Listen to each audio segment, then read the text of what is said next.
أسألك يا من هو الله الذي نحمده ونصلي ونسلم على رسوله الكريم أما بعد فأعوذ بالله من الشيطان الرجيم بسم الله الرحمن الرحيم وقل للمؤمنات يغضضن من أبصارهن ويحفظن فروجهن صدق اللہ العظیم۔ السلام علیکم ناظرین، میں ہوں آپ کا میزبان مفتی محمد زاہد اسلم۔ ہم لا رہے ہیں آپ کے لیے نئی امید ٹی وی چینل کے پلیٹ فارم سے پروگرام درس قرآن۔ آج کا ہمارا ٹاپک ہے کہ عورتوں کے پردے کے حوالے سے شرعی احکامات۔ سب سے پہلے ہم قرآن کا حکم دیکھیں گے، اس کے بعد آل رسول، آل علی، آل نبی اور حضور علیہ الصلاۃ والسلام کی ازواج مطہرات کے حوالے سے۔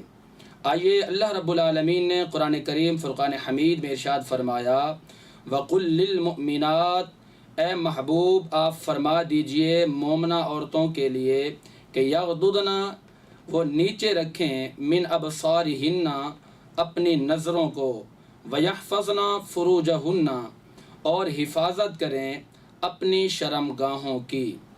اس آیت کریمہ کی تفسیر کچھ اس طرح سے ہے کہ وَيَحْفَظْنَ فُرُوجَهُنَّ، یعنی کہ تم نے اپنی شرمگاہوں کی حفاظت کرنی ہے۔ دیکھنا یہ ہے کہ شرمگاہ سے مراد کیا ہے۔ شرمگاہ سے مراد علماء، مفسرین کرام اور قرآن و حدیث سے ہمیں یہ معلوم ہوتا ہے کہ شرمگاہ ایک اپنا چہرہ چھپانا اور اپنے پورے جسم کی حفاظت کرنا، یہ شرمگاہ میں آتا ہے۔ اب بات یہ ہے کہ جو دین اسلام کی خواتین اسلام ہیں، انہوں نے کس چیز پر عمل کرنا ہے، کس چیز کا خیال رکھنا ہے۔ تو ہم عمومی طور پر یہ سمجھتے ہیں، یہ جانتے ہیں کہ اپنی شرمگاہ کی حفاظت سے مراد پردہ ہے، لیکن اس کے ساتھ ساتھ شرمگاہ میں خواتین اسلام کی جو آواز ہے، یہ بھی ایک عورت ہے، یعنی یہ بھی ایک شرمگاہ ہے۔ ہم لے کر چلتے ہیں آپ کو بارگاہ رسالت مآب صلی اللہ تعالی علیہ وسلم کی جانب۔ سیدہ زینب بنت علی رضی اللہ تعالی عنہ، آپ جب میدان کربلا میں ہیں، میدان کربلا میں رہتے ہوئے بھی آپ نے پردے کا خیال فرمایا۔ آپ گھر میں ہیں، پھر بھی آپ نے پردے کا خیال فرمایا۔ آپ سفر میں ہیں، پھر بھی پردے کا خیال فرمایا۔ آپ حضر میں ہیں، پھر بھی آپ نے پردے کا خیال فرمایا۔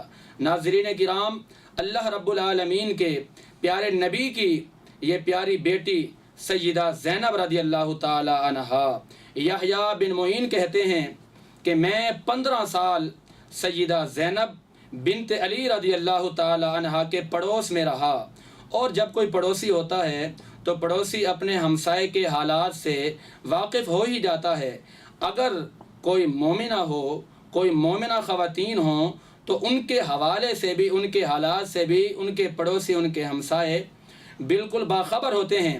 لیکن یحییٰ بن معین کہتے ہیں کہ میں 15 سال سیدہ زینب کے پڑوس میں رہا، 15 سال کے دورانیے میں کبھی سیدہ زینب بنت علی رضی اللہ تعالی عنہا کو پردے میں چھپا بھی نہیں دیکھا۔ اللہ اکبر! یہ ہے خواتین اسلام، یہ ہے ان کا کردار۔ آپ کو عبداللہ بن جعفر طیار کے بیٹے سے جب بیاہ کر بھیجا گیا، جب آپ کی شادی ہوئی تو سیدہ زینب بنت علی بیمار ہو گئیں۔ عبداللہ بن جعفر طیار کہتے ہیں کہ اے سیدہ، چلو میں آپ کو طبیب کے پاس لے کر چلتا ہوں، چلو میں آپ کو ڈاکٹر کے پاس لے کے چلتا ہوں۔ سیدہ فرماتی ہیں کہ اے عبداللہ بن جعفر طیار، آپ جائیے، میری حقیقت حال بتا کر میری دوا لائیے۔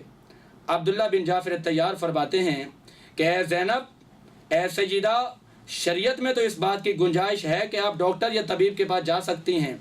آپ فرماتی ہیں کہ اے عبداللہ، شریعت میں اس کی گنجائش ضرور ہے، اس کی اجازت ضرور ہے، مگر میں حسین ابن علی کی بہن ہوں۔ شریعت میں اس کی گنجائش ضرور ہے، مگر میں حسن ابن علی کی بہن ہوں۔ شریعت میں اس کی اجازت ضرور ہے، مگر میں مولا علی شیر خدا کی بیٹی ہوں۔ شریعت میں اس بات کی اجازت، اس بات کی گنجائش ضرور ہے، مگر میں فاطمہ الزہرا کی بیٹی ہوں۔ شریعت میں اس کی گنجائش ضرور ہے، مگر لوگ مجھے محمد عربی کی نواسی کہتے ہیں۔ اللہ اکبر!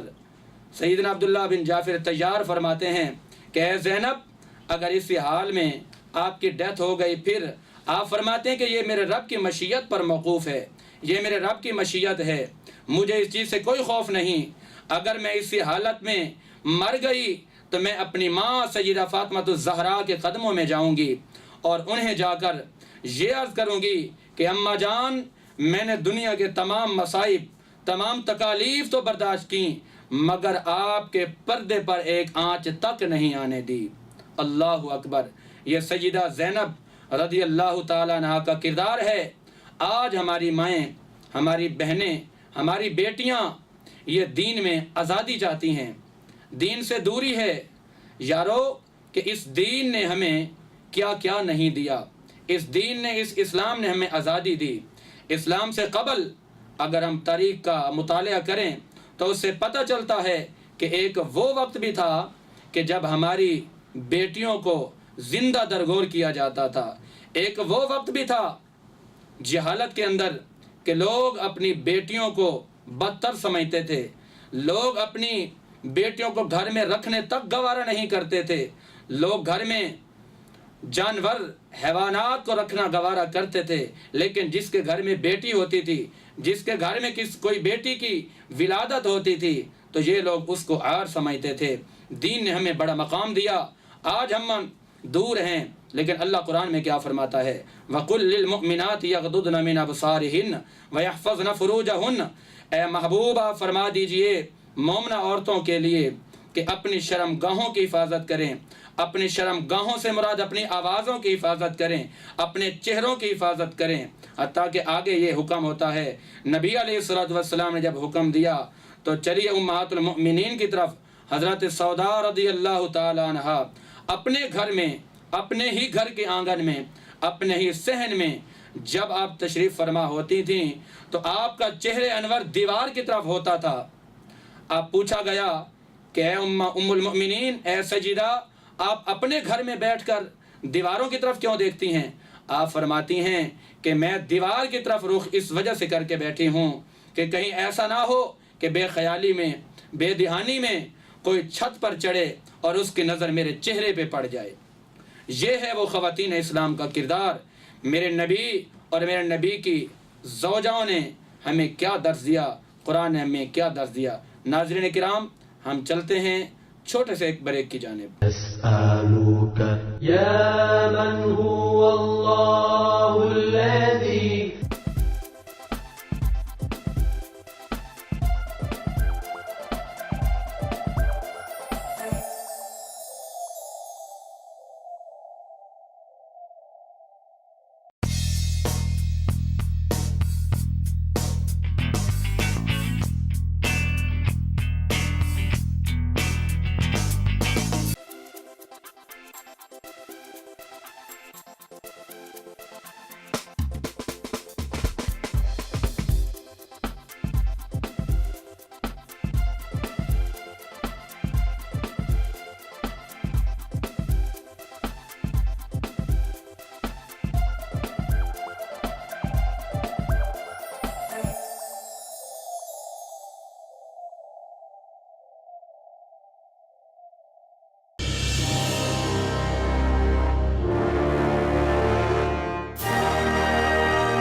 أسألك يا من هو الله الذي۔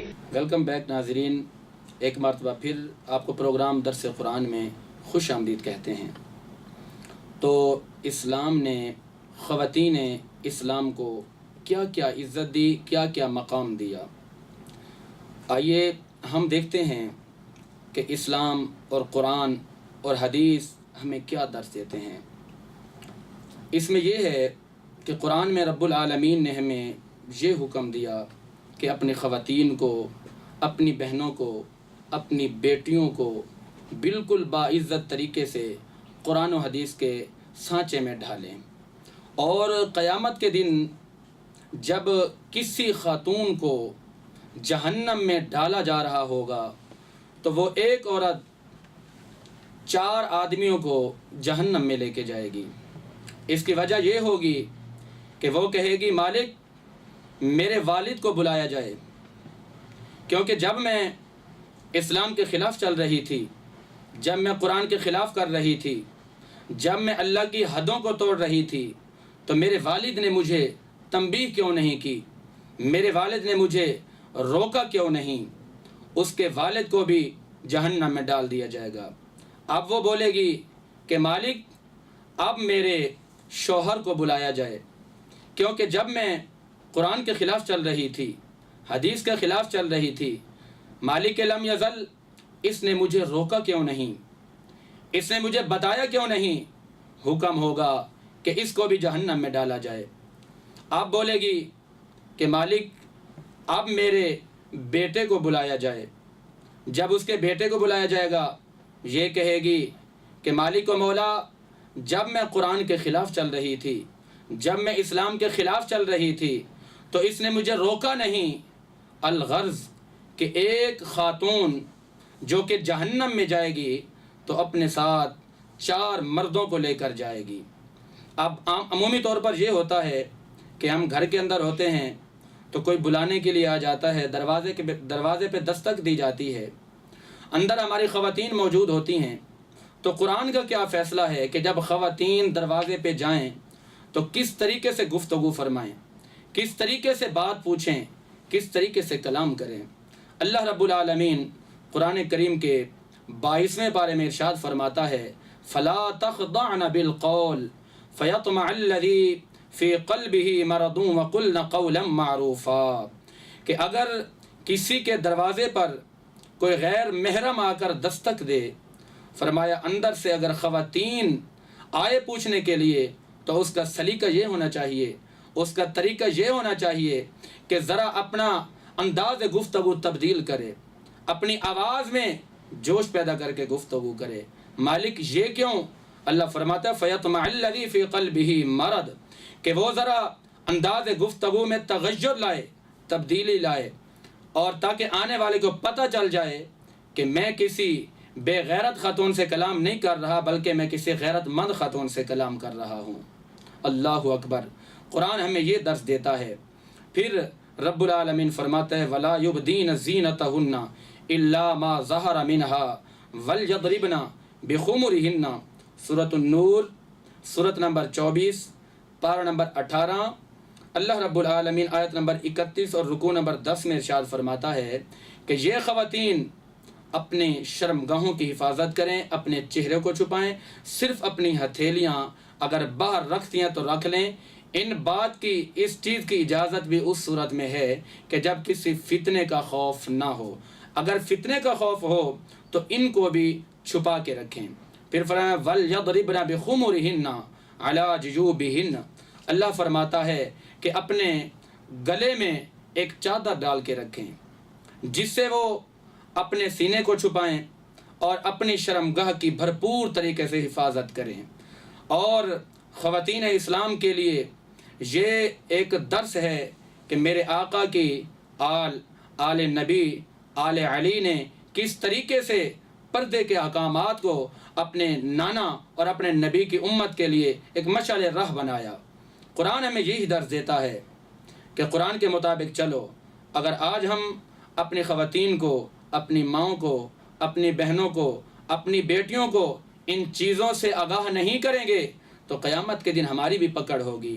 آج کل ہمارے ملک پاکستان میں مختلف تحریکیں چلی ہوئی ہیں، خواتین مظاہرے کر رہی ہیں آزادی کے لحاظ سے، اور وہ مظاہرے کر رہی ہیں اس بات کی اپیلیں کر رہی ہیں کہ جو ان کی بات اللہ کی حدوں کو توڑتی ہے، اس بات کے مظاہرے کیے جا رہے ہیں کہ جو قرآن کے خلاف ہو رہے ہیں، جو قرآن سے ٹکرا جاتے ہیں، تو ہم مسلمان ہیں، ہم نے وہ کام نہیں کرنا کہ جو قرآن سے ٹکرا جائے، ہم نے وہ کام ہرگز نہیں کرنا جو حدیث کے خلاف ہو، کیونکہ اللہ نے جب ہمیں اسلام دیا، اللہ نے جب ہمیں مومن بنایا، تو ہمارا فرض ہے کہ ہم قرآن کے خلاف نہیں کریں گے، اللہ کی حدوں کو نہیں توڑیں گے، اللہ کے حدوں کو پامال نہیں کریں گے۔ اللہ کا حکم تو یہ ہے کہ تم قد افلح المؤمنون، کہ دنیا کے اندر جتنے بھی گروہ ہیں، 3 جماعتیں ہیں، 3 گروہ بڑے بڑے ہیں، ایک منافق ہے، ایک کافر ہے اور ایک مومن ہے۔ اللہ فرماتے ہیں کہ یہ سب گروہ ختم ہو جائیں گے، سب گروہ ناکام ہیں، ان کو رسوائیاں ملیں گی، ان کو ذلتیں نصیب ہوں گی، لیکن قد افلح المؤمنون، کہ جو ایمان والوں کی جماعت ہے، جو ایمان والوں کا گروہ ہے، وہی لوگ فلاح پا جائیں گے۔ اور دوسرے مقام پر فرمایا کہ ذالکم ازکا لکم واطہر واللہ یعلم ما تعلمون۔ اللہ فرماتا ہے کہ یہ تمہارے لیے پاکیزگی کا راستہ ہے۔ اطہر، یہاں پر لفظ اطہر جو استعمال کیا گیا ہے، اس کا معنی ہے طہر، طہر کا معنی پاکی، اور پاکی کا مطلب ہماری ظاہری پاکی اور باطنی پاکی، اور یہاں پر صرف پاکی کی بات نہیں کی بلکہ اطہر یہ صیغہ اسم تفضیل کا لگایا گیا ہے، یعنی کہ اللہ تمہیں بہت زیادہ پاک فرمائے گا۔ ازکا لکم یہ بھی اسم تفضیل کا صیغہ، اطہر یہ بھی اسم تفضیل کا صیغہ، تو ہمیں یہ 2 صیغے، یہ 2 لفظ ہمیں اس چیز کی طرف لے کے جاتے ہیں کہ اگر ہم اپنی ماں کو، اپنی بیٹیوں کو، اپنی بہنوں کو اس چیز پر عمل پیرا کرنے کی کوشش کریں تو یہی ہمارا تقویٰ ہے، یہی ہماری کامیابی ہے۔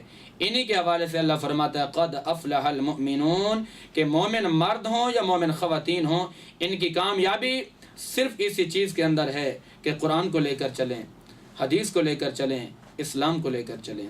ہم چلتے ہیں چھوٹے سے ایک بریک کی جانب، اس امید کے ساتھ کہ آپ دیکھتے رہیں گے نئی امید ٹی وی۔ أسألك يا من هو الله الذي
أسألك يا من هو الله الذي۔ خوش آمدید ناظرین، ہم آپ کو ایک مرتبہ پھر اپنے پروگرام میں 2 سلسلے کے ساتھ جوڑتے ہیں، جہاں سے ہم نے بات کو چھوڑا تھا۔ تو بات چل رہی تھی خواتین اسلام کے پردے کے لحاظ سے، پردے کے حوالے سے۔ ہم آپ کو لیے چلتے ہیں اس میدان کی طرف، ہم آپ کو لیے چلتے ہیں اس عظیم میدان کی طرف کہ جہاں پہ اسلام کی اور کفر کی جنگ چل رہی تھی، ایک طرف یزیدیت اور ایک طرف حسینیت، امام علی مقام امام حسین رضی اللہ تعالیٰ عنہ آپ جب اپنے پورے اہل و عیال کو میدان کربلا میں لے کر گئے تو میدان کربلا کے اندر جب آپ پہنچتے ہیں جہاں جان نثاروں نے اپنی اپنی جانوں کے نذرانے پیش کیے، وہیں پر خواتین اسلام نے بھی اپنی اپنی محبتوں کے نذرانے پیش کیے۔ دیکھتے ہیں کہ خواتین اسلام نے اس عظیم میدان کے اندر کس طرح دین کو قوت بخشی، کس طرح دین کو عزت بخشی۔ امام علی مقام امام حسین رضی اللہ تعالیٰ عنہ آپ نے جب دیکھا کہ آپ کے جان نثاروں نے اپنی جان قربان کر دی، اپنا سب کچھ قربان کر دیا، تو آپ جب خیموں کی طرف آئے آپ نے سیدہ کو فرمایا کہ اے زینب اب دیجئے اجازت اپنے امام علی مقام کو، اپنے امام حسین رضی اللہ تعالیٰ عنہ کو، کیونکہ میں نے اپنے نانا کے دین کو بچانا ہے، اپنے نانا کے دین کو ہم نے بچانا ہے، دین کو ہم نے قوت دینی ہے۔ تو سیدہ عرض کرتی ہیں کہ یا امام علی مقام، آپ ہمیں کس کے سہارے چھوڑ کے جا رہے ہیں؟ آپ ہمیں کس کے آسرے چھوڑ کے جا رہے ہیں؟